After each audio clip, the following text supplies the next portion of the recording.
Olá pessoal, na tela o conteúdo da disciplina Direito Penal, desistência voluntária e arrependimento eficaz, dois conceitos jurídicos que estão aí tipificados no artigo 15 do Código Penal. Muito candidato tem dificuldade em distinguir os dois conceitos jurídicos e os seus requisitos de ocorrência em um caso concreto e acabam tendo dificuldade durante uma prova de concurso público. Nós vamos inicialmente observar a literalidade do artigo e, por conseguinte, uma explicação diferenciadora. E no próximo vídeo vamos fazer questões elucidativas. Eu vou mudar aqui o slide para que vocês acompanhem a literalidade aí do artigo 15 do Código Penal. Esse artigo 15 que abarca os dois conceitos.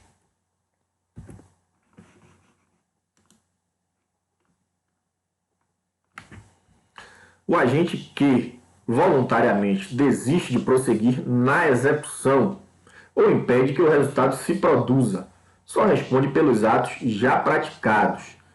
Observem que as disciplinas jurídicas não se estuda somente pela doutrina. Temos sempre que observar a literalidade do artigo, como ele está escrito. Principalmente porque algumas bancas, como a IBFC, nos concursos de soldado da Polícia Militar, e outros concursos como o CFO, feito por outra banca, costumam cobrar, em algumas questões, a literalidade, ou seja, ipsiliteris, o Ctrl+C, Ctrl+V, de como o artigo ele está escrito no código. Então é sempre bom fazer a leitura constante e repetitiva desses artigos. Mas também é bom compreender o conceito, saber diferenciar um conceito jurídico do outro. Então, no primeiro trecho desse artigo 15, grifado aí na cor vermelha, está a desistência voluntária. E já grifado de azul está o conceito de arrependimento eficaz. Então observe que o agente que voluntariamente desiste de prosseguir na ação, ele é relativo aí, no artigo 15, à desistência voluntária. Já o trecho em azul impede que o resultado se produza, está relativo ao arrependimento eficaz. E já nesse terceiro trecho, que está grifado de verde, só responde pelos atos já praticados, nós temos as consequências jurídicas de ambos os conceitos jurídicos, tanto do arrependimento eficaz como da desistência voluntária. O sujeito ele só vai responder pelos atos que ele já praticou. Agora vamos compreender, numa tabelinha aqui muito mais clara, a diferenciação entre ambos. Na desistência voluntária, então observem lá que está no artigo 15, naquela primeira parte grifada de vermelho. Já o arrependimento eficaz está no mesmo artigo, na segunda parte, grifado de azul, como vocês viram lá no slide. São também conhecidos ambos os conceitos jurídicos por tentativa abandonada ou qualificada. Eu chamo a atenção para essa nomenclatura porque provas de direito penal gostam de se utilizar de uma segunda, uma terceira, uma quarta nomenclatura para fazer com que o aluno ali ocorra em erro, entenda ou ache ali, acredite naquele momento que desconheça o conteúdo. Às vezes ele desconhece apenas uma segunda ou terceira nomenclatura de um mesmo conceito do mesmo instituto jurídico. Esse agora essa é uma circunstância extremamente importante para que o aluno entenda tanto a desistência voluntária como o arrependimento eficaz se processam em razão de motivações internas, ou seja, é a vontade do próprio agente que está praticando o delito.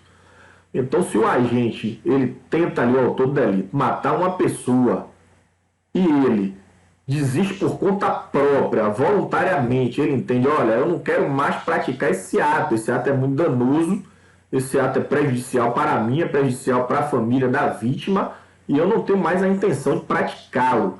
Então, isso é uma motivação interna, né? Ninguém influenciou ele a nada, ele desenvolveu a ideia, o sentimento de não prosseguimento, de não execução do crime. Então, os motivos são internos. Por que eu estou falando isso? Porque são motivos incomuns, tanto para a desistência voluntária como para o arrependimento eficaz.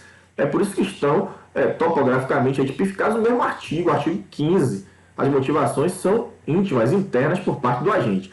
Se estivéssemos falando do conceito jurídico da tentativa, do crime tentado, aí sim nós teríamos uma diferenciação marcante, porque na tentativa não há a consumação do crime por motivos, circunstâncias externas alheias à vontade do agente. Ou seja, o agente ele quer praticar o crime, mas um fato externo à vontade dele impede que haja a consumação do crime.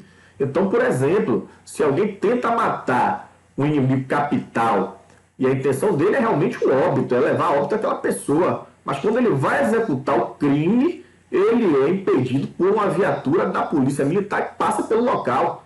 A intenção, a vontade dele, o desejo interno dele é matar, mas externamente uma circunstância alheia à vontade dele, que é a presença do policiamento naquela localidade, impede que aquele delito se consume. Então, é bastante diferente aí no que tange as motivações, a desistência voluntária do arrependimento eficaz, você tem motivos internos que conduzem o agente a prosseguimento da execução do delito, ou ao seu arrependimento eficaz, como veremos a diferença logo a seguir, e que diferenciam-se relevantemente do crime tentado, que é aquele que há uma motivação externa. O agente quer, mais uma motivação externa impede a prática do crime. Então essa é a primeira grande diferença desses três institutos aí. Eu até puxei a tentativa para mostrar essa diferença mais claramente.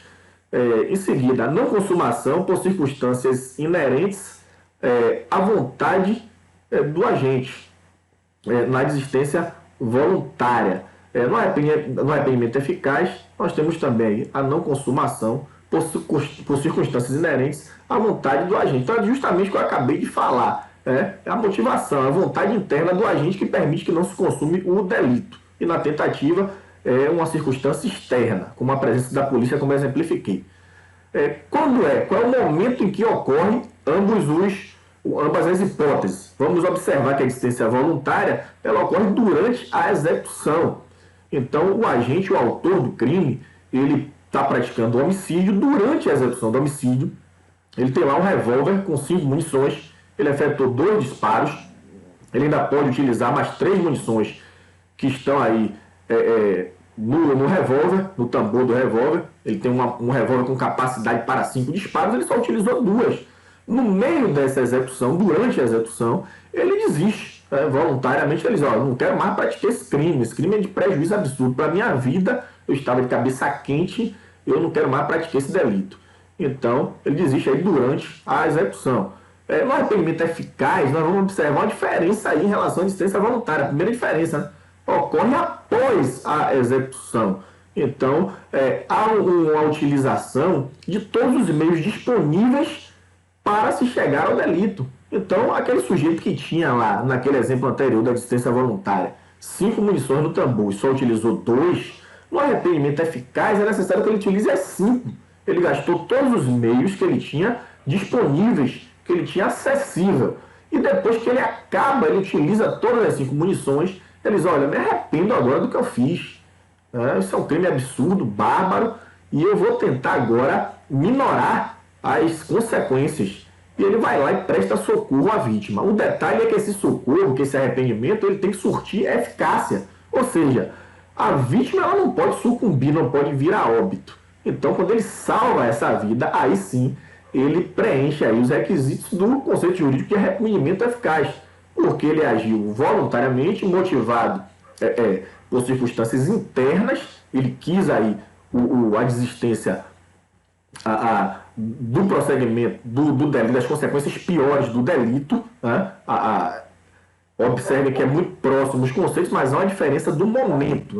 Quando na desistência voluntária você desiste durante a execução, no arrependimento você tem esse arrependimento ele é consumado posteriormente à execução, ao gasto aí de todos os meios possíveis aí. As 5 munições que tinham no tambor foram deflagradas e houve arrependimento. Agora tem que ter a eficácia do arrependimento. Tem que aí essa vítima sobreviver àquele crime que foi praticado. Na desistência voluntária nós temos também como uma característica marcante a ação negativa. O que é ação negativa? É uma ação abstensiva. É uma ação de não fazer. Então essa que é uma ação negativa. Você tem ainda 3 munições para efetuar disparos, efetua 2, mas o tambor tem 5. E aí você se abstém de fazer os outros 3 disparos. Isso é um comportamento negativo, abstensivo. Já no arrependimento eficaz, nós temos uma ação positiva, uma ação comissiva. Ou seja, o agente, o autor do crime, ele se arrepende e ele pratica um ato positivo, que é o ato de socorrer a vítima, que é o ato de minorar as consequências do crime praticado. Então, a diferença é grande, né? Você se abster somente, você praticar um ato positivo no intuito de minorar as consequências. Na desistência voluntária e tanto no arrependimento eficaz, nós vamos ter em comum o ato voluntário, né? A voluntariedade por parte do agente que pratica o crime. Ele, por si só, desenvolve a vontade aí de não dar prosseguimento aí no delito. E no arrependimento eficaz nós temos um detalhe, né? Além do ato ser voluntário, ele tem que surtir eficácia, né? A parte aí, a vítima, ela tem que ter minorado as consequências do crime, como eu falei anteriormente. Em ambos os casos, nós vamos ter a desclassificação da figura típica, né? A excludente de tipicidade, por previsão legal aí do artigo 15. Então, a lei prevê lá que se exclua um dos elementos do crime. Os elementos do crime que a gente sabe são 3, na teoria tripartite adotada pelo direito penal brasileiro: a tipicidade, a antijuridicidade e a culpabilidade. Então, se eu excluo aí um desses elementos, eu fico aí somente com o preenchimento de 2 requisitos.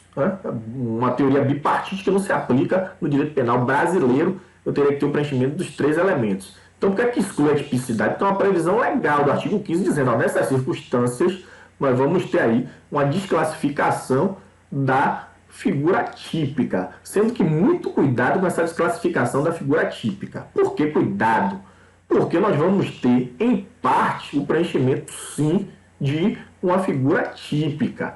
Apesar de reduzida as consequências no arrependimento eficaz e apesar da desistência voluntária ter sido benéfico, no caso, para a vítima do crime, essa parte autora, quem cometeu o delito, vai responder sim pelos atos já praticados. Aí sim, os atos já praticados nós vamos ter a tipicidade, a juridicidade e a culpabilidade. Então, se o agente se o autor tentou matar o seu algoz, o seu inimigo capital, e ele não consuma e não consegue chegar ao óbito por motivos internos, ele desiste voluntariamente ou ele se arrepende eficazmente, ele vai responder pelos atos que ele já praticou. Então, se ele atirou na vítima com a intenção de matar, ele praticou a tentativa de homicídio, né? Caso a intenção dele não fosse matar, ele vai responder pela lesão corporal pelos atos já praticados. Então, observe que em relação às consequências, ele preenche sim aí a figura típica. Pune-se pelos atos já praticados, é o que eu acabei de falar, né? Essa última característica ela é marcante e conexa, tanto que eu abordei de forma conjunta. Então, pune-se pelos atos aí já praticados, são as consequências para ambos os conceitos jurídicos. Eu vou postar um vídeo em seguida solucionando 2 questões extremamente interessantes para a gente aplicar esse conteúdo conceitual na prática em questões de concurso.